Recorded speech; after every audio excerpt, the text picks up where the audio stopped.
Hola, hoy vamos a ver cómo cambiar idioma del sistema en Alcatel 3.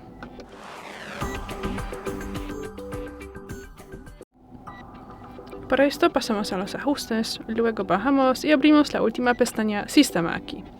Tras eso, abrimos la tercera posición Idioma y entrada de texto. La primera posición Idiomas, Añadir idioma y podemos añadir cualquier idioma, en mi caso será por ejemplo inglés. Luego podemos seleccionar de qué país o región.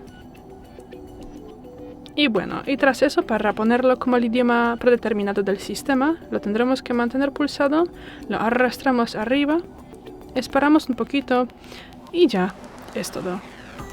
Gracias por el vídeo, danos un like y suscríbenos. Hasta luego.